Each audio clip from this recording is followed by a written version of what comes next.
Allah berfirman dalam Al-Quran, alam ya'ni lilladzina amanu an takhsha'a qulubuhum lidzikrillahi wa ma nazala minal haqq wa la yakunu kalladzina utul kitaba min qabl fatala alaihimul amadu faqasat qulubuhum wa katsirum minhum fasiqun. Di dalam ayat ini Allah tidak bertanya, tidak menanyakan berapa kali kamu haji, kamu umroh, berapa rakaat kamu tahajud, berapa masjid kamu bangun, berapa fakir miskin, yatim piatu yang kamu bantu. Itu semuanya penting, Tapi ayat ini tidak menanyakan hal itu. Yang ditanyakan oleh ayat ini, wahai orang beriman, kapan hatimu khusyuk? Jadi ditanyakan bukan sholat apa belum, berapa rakaat, bukan. Kapan hatimu khusyuk? Khusyuk apa? Zikir kepada Allah. Dan hatimu menjadi tempatnya kebenaran. Kapan? Kalau sudah, alhamdulillah. Kalau sudah, kalau belum, ya ayo kita berusaha berjuang, ikhtiar agar hati kita selalu khusyuk zikir kepada Allah. Sekarang nama hati itu apa? Hati itu adalah nafkhah rabbaniyah. Fa idza sawaitu wa nafakhtu fihi mir ruhi faqa'u lahu sajidin. Ketika saya sudah membentuk Adam dari tanah liat, saya hembuskan kepadanya dari rohku, maka semua malaikat hormat dan sujud pada Adam. Kita manusia keturunan Adam ini mempunyai bagian yang paling ideal dan paling penting, yaitu hati kita atau nafkhah rabbaniyah atau al-qalb. Apakah qalbu itu? Hati itu apa? Hati tidak bisa didefinisikan, tapi indikasinya bisa kita lihat. Pertama, yang namanya hati itu yang paling dekat adalah basirah. Apa? Basirah. Balil insanu ala nafsihi basirah. Setiap insan mempunyai basirah. Apa basirah itu? The eye of heart. Mata batin. Mata hati. Untuk apa mata batin itu? Untuk fa'alhamaha fujuraha wa taqwaha. Mengetahui, membedakan mana baik, mana buruk, mana benar, mana salah. Yang tahu adalah basirah. Kita tahu jujur itu baik, bohong itu jahat, jelek. Basirah yang tahu. Kita tahu taat kepada orang tua, pada guru itu baik. Menyimpang melawan orang tua atau guru itu salah. Itu basirah yang tahu. Bukan mata kasat, bukan basor, tapi basirah. Wahadainahun najdain. Basirah menerima najdul haq, mengetahui najdul haq dan najdul batil. Qad tabayyana ar-rusydu minal ghayy. Basirah bisa tahu mana yang ar-rusydu yang benar, yang lempeng, mana al-ghayy yang menyimpang dan melanggar. Yang tahu apa namanya? Namanya apa yang tahu? Basirah. Kalau sudah basirah tahu ini benar, ini salah, ini baik, ini buruk, akan estafet kepada bagian hati yang kedua. Namanya domir, conscience, moral. Nah, domir ini tugasnya mengeluarkan salah satu perintah atau larangan. Kalau sudah basirah tahu, jujur itu baik, berkhianat, bohong itu salah, maka domir akan mengatakan, jujurlah kamu. Khianat itu salah, janganlah kamu berkhianat. Yang ngomong gitu namanya apa? Domir. If'al dan la taf'al. Jujur itu baik, sabar itu baik, tawadu itu baik, do it. Lakukan. Sombong itu jelek, egois itu jelek, don't do that. Jangan lakukan, la taf'al. Yang ngomong gitu namanya domir. Hanya domir ada 3 grade. Ada domir ijtimai, domir lingkungan. Saya kalau di tengah-tengah santri, di tengah-tengah warga NU, waduh sok alim, koyoyoyo, saya. Jadi kalau jauh dari siapa-siapa, entah apa yang saya lakukan nggak tahu. Ini orang punya moral, punya domir, tapi masih sebatas lingkungan. Kalau di tengah-tengah keluarganya, muridnya, santrinya khusyuk, koyoyoyo lah, koyo tenanan. Tapi kalau sudah di Bangkok atau di Singapura atau di Hong Kong, wallahu a'lam. Ini namanya orang punya domir, tapi domir ijtimai. Masih punya domir daripada di sebelah mertuanya, di depan mertuanya kurang ajar. Itu nggak punya domir di sana. Yang kedua domir qanuni, domir legal formal, moral legal formal. Ada SK ngajar, nggak ada SK nggak mau ngajar. Ada amplop ceramah, nggak ada amplop nggak mau ceramah. Itu masih baik. Yang nggak baik gimana? Amplop diterima, ceramah enggak. Solari, gaji, honor terima, ngajarnya males. Ini namanya orang nggak punya domir. Kalau ada amplop ngajar, nggak ada amplop nggak ngajar, masih mending itu, masih mending. Tapi masih kelasnya kelas domir qanuni, legal formal.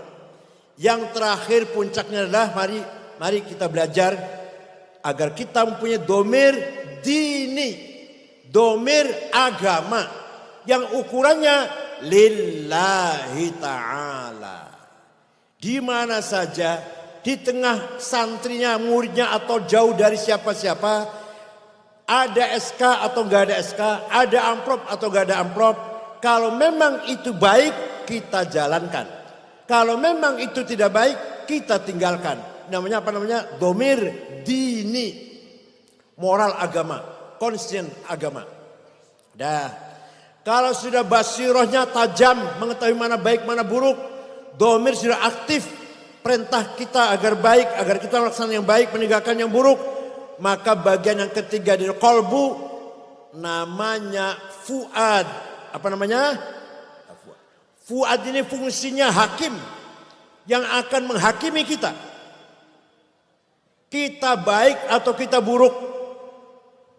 Bukan hakim yang di pengadilan yang paling jujur. Yang paling jujur ada hakim yang ada dalam kolbu kita sendiri. Maka dzabal fuadu maro'a. Yang namanya fuad tidak bisa bohong. Tidak bisa bohong. Maka dzabal fuadu maro'a. Yang namanya fuad tidak bisa bohong. Gak bisa disuap. Gak bisa dihapusi, gak bisa. Contoh misalkan, kamu korupsi ya? Demi Allah tidak. Dalam fuadnya, iya. Demi Allah saya nggak ikut campur, saya nggak terlibat. Terlibat. Saya cuma dapat sedikit, banyak. Pernah gitu nggak? Pernah nggak gitu? Pernah ya? Dia pernah bohong berarti pernah bohong berarti. Kamu ya yang melakukan ini ya? Yang merusak ini kamu ya, yang berbuat ini kamu ya. Bukan saya, demi Allah sumpah. Saya. Pernah ya? Itu yang ngomong tuh fuad tuh, jujur banget, gak bisa bohong. Kalau hakim di pengadilan bisa disuap. Tapi fuad hakim kita yang ada dalam hati kita tidak bisa disuap. Istafti qalbak, albirru matma'anna ila qalbuk, wal ithmu ma haka fi nafsik. Tanyalah pada hatimu sendiri. Kalau yang kamu lakukan itu dengan tenang, percaya diri, kelihatan orang banyak senang. Misalkan kamu bagi-bagi sembako, masuk berita senang, diberitakan oleh koran senang, langkahnya mantap, tersenyum, berarti yang kamu lakukan itu baik. Tapi kalau yang kamu lakukan itu rasanya alergi, ragu-ragu, maju mundur, tengok kanan tengok kiri, Jangan ada yang tahu, istri jangan tahu, anak jangan tahu, tetangga jangan tahu. Itu berarti dosa yang sedang kamu lakukan itu. Ya, kalau kamu lakukan dengan tenang, senang, berarti yang kamu lakukan albir, kebaikan. Tapi kalau yang ente lakukan itu ragu-ragu, rasanya nggak enak dalam hati, jangan sampai ada orang tahu, itu namanya al-itsm. Pasti itu sesuatu yang pelanggaran atau dosa. Mari kita pelihara hati kita, basirah kita, domir kita, dan fuad kita semuanya melalui tarekat Nahdlatul Aulia. Ada lagi bagian hati yang keempat, namanya asrar. The power of secret. Dalam hati kita ada namanya asrar, kekuatan misterium. Maka yang dilihat maunya yang misteri, nggak mau yang kasat, nggak mau yang kelihatan mata, yang rahasia maunya. Itu namanya asrar namanya. Contoh, Gus Dur masih dalam keadaan sakit. Pulang dari rumah sakit, di rumah masih dalam keadaan sakit. Dalam satu kamar itu ada saya, ada Pak Wisnu. Pak Wisnu itu pengusaha, pernah jadi ketua Golkar Jawa Tengah. Ada Menteri Koperasi Pak Cakrawardaya.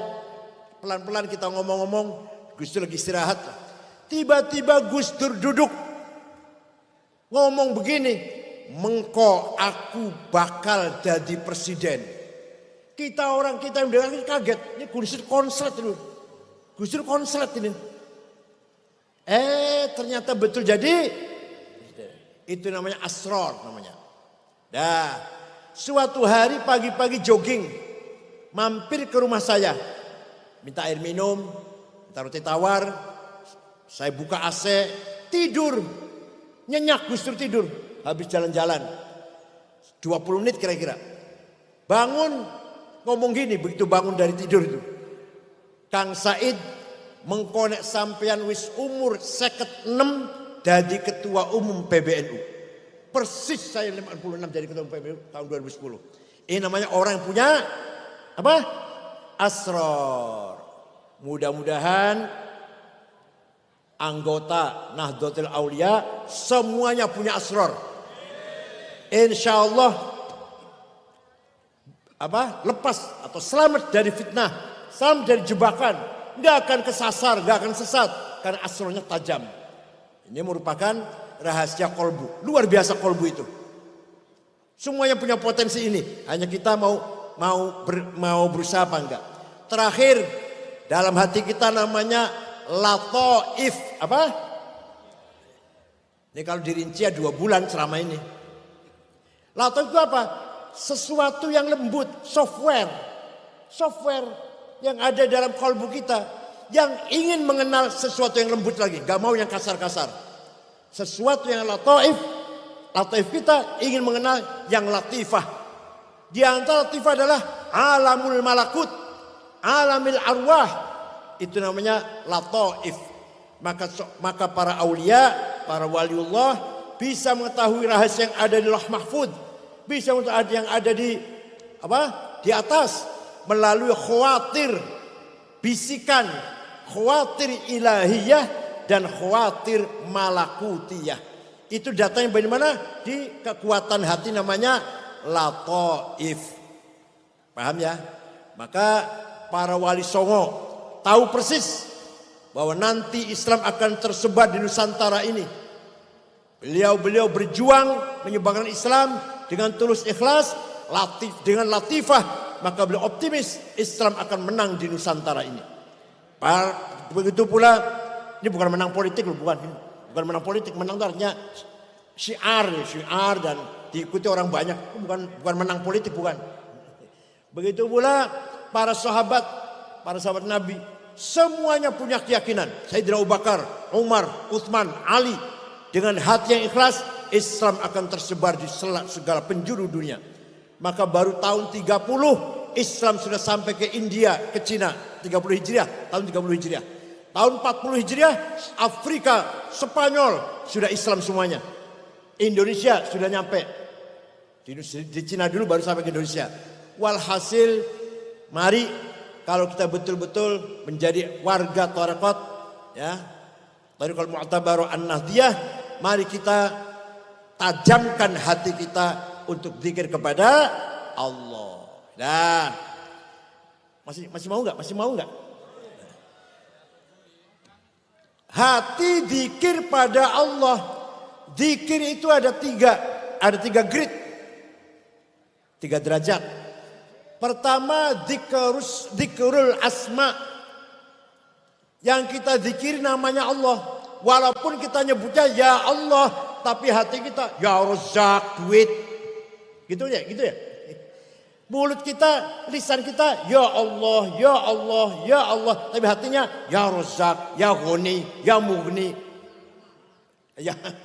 Betul nggak? Itu orang bagus, zikir bagus. Bagus minta pada Allah kok. Tapi yang diminta harta, pangkat, kedudukan, kemuliaan, kebesaran, itu namanya zikrul asma. Apa namanya? Asma. Atau lagi sakit, ya Allah, yang kita minta kesembuhan. Yang kedua, zikrus sifat. Yang kita zikiri sifatnya Allah. Jadi apa yang kita zikiri? Kudrahnya, iradahnya, sama'nya, basornya, hayahnya, ilmunya, kalamnya. Bukan rezeki, bukan rezeki, mobil, bukan mobil, duit, bukan. Tapi apa? Kudrah iradahnya, sama' basornya, ilmu hayah kalamnya. Itu namanya zikrul sifat. Yang ketiga, kita zikir mengucapkan la ilaha illallah, tidak minta apa-apa. Jangankan minta uang, minta harta, minta surganya pun tidak terlintas. Ketika kita la ilaha illallah, la ilaha illallah, tidak terlintas surga, bidadari, enggak. Terus apa? Yang kita zikiri adzatul mutlaqah al-mujarradah anisul idhafat, zatnya Allah yang maha absolut, the absolute one existence, wujud yang absolut. Itu yang kita zikiri, bahwa yang ada hanyalah Allah. Itu namanya zikir zat. Karena sesungguhnya kita ini diadakan. Kita ini apa? Kita ini tidak ada, tapi kita ini diadakan oleh yang ada. Yang ada sebelum lapal ada itu ada, sudah ada. Bahkan kita menggunakan lapal ada atau lapal tidak ada karena ada yang ada. Oleh karena itu kita ini sebenarnya hakikatnya tidak ada, tapi diadakan oleh yang ada, yaitu satu-satunya ada adalah Allah. Hanya kita ini pinjam, wujud kita pinjam. Pinjamnya entah 70 tahun, 80 tahun. Tapi kita ada di dunia ini pinjaman dari keberadaannya Allah. Wujud kita pinjam dari wujudnya Allah al-mutlaq. Nah, wa ma nazala minal haq. Kapan kita orang mukmin hatinya khusyuk sehingga hati kita bisa ditempati kebenaran. Hati itu bagaikan rumah, ada pintunya. Dijaga baik-baik pintunya. Kalau yang akan masuk dalam rumah kita atau hati kita itu hasud, dengki, hikad, takabur, sombong, egois, hubbud dunya, hubbul jah, rakus, tamak, permusuhan, baghdha, adawah, baghdha, kebencian. Tutup. Jangan sampai hati kita kemasukan itu semua. Tutup pintunya, jaga. Tapi kalau yang akan masuk itu sabar, syukur, ridho, mahabbah, abad saya ma'rifat, buka lebar-lebar. Gitu ya, paham tidak? Jadi hati kita itu bisa kemasukan muhlikat atau bisa kemasukan munjiat. Muhlikat, sombong, takabur, egois, hasud, dengki, iri, permusuhan, kebencian. Tutup. Ayo kita buka pintu hati kita. Kalau yang akan masuk apa? Sabar, ridho, syukur, qanaah, zuhud, wara', mahabbah, ukhuwah, ma'rifat. Ayo kita buka lebar-lebar. Sebab hati kita itu kalau tidak tawadhu ya takabur. Kalau tidak qanaah yang geragas. Ngerti geragas? Geragas. Tamak. Jadi hati kita kalau nggak dimasuki qanaah, zuhud, ridho, yang masuk geragas, tamak, ambisius, terserah mau dimasuki apa hati kita ini. Kalau nggak dimasuki dengan tawadhu, yang masuk dalam hati kita kesombongan. Kalau nggak yang masuk bukan bersyukur, ridho, yang masuk adalah ketamakan, kerakusan. Ayo kita pelihara hati kita masing-masing.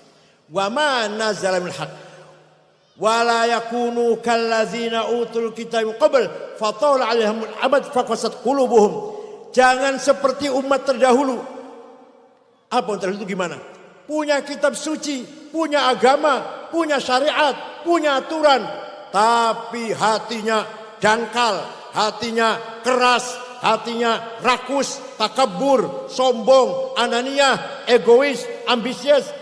Walaupun haji tiap tahun, walaupun umroh tiap minggu, walaupun sudah bangun masjid sekian ratus, sudah sedekah fakir miskin sekian ribu, ya puasa Senin Kemis, tahajud tiap malam. Kalau hatinya seperti itu, wa katsirum minhum fasiqun. Kebanyakan mereka termasuk orang yang fasik. Walaupun kelihatan dohirnya penampilannya seperti ulama atau seperti seperti orang-orang baik-baik. Tapi kalau hatinya isinya hasud, dengki, takabur, itu termasuk orang yang fasik. Walaupun sudah haji, sudah umroh, sudah bangun masjid, sudah zakat, sudah infak. Kalau hatinya masih kotor, berarti masih wa katsirum minhum fasiqun. Mudah-mudahan kita semua dijauhkan dari sifat fasik. Mulai besok, mulai hari ini dan besok, bismillah kita melangkah takhalli, proses cleaning. Proses cleaning, membersihkan hati kita. Kalau udah bersih, mari kita tahalli, proses dressing. Mari kita hiasi hati kita. Insya Allah nanti puncaknya adalah tajalli. Manifestasi Allah di alam semesta ini. Nanti kita melihat apa saja yang kelihatan hanya Allah. Ini tajalli. Entah kapan itu bisa sampai ke tajalli. Saya ini cuma bisa ngomongnya nih. Ngelakuinnya belum bisa. Ngomong bisa ngomong. Tapi ngelakuinnya nggak bisa ini. Tapi mari kita belajar pertama apa namanya? Takhalli. Gimana caranya? Caranya belajar gimana? Namanya belajar. Pelan-pelan. Minggu ini saya buang takabur. Hasudnya masih ada, ya nggak apa-apa. Belajar. Minggu kedua takabur dan hasud dibuang. Minggu ketiga ananiyah dibuang. Minggu keempat hubbud dunya dibuang. Lama-lama insya Allah takhalli. Paham tidak? Belajar. Kalau hari Senin saya nggak akan marah. Hari Senin. Kalau Selasa Rabu marah. Senin nggak akan marah. Belajar. Nanti enak, nanti bisa dirasakan. Saya kalau hari Senin gak marah, enak ya rasanya ya. Kok enak rasanya? Tambahin lagi Kamis. Ya, kalau Kamis, Senin dan Kamis gak marah, gak cerewet, gak bawel, gak galak.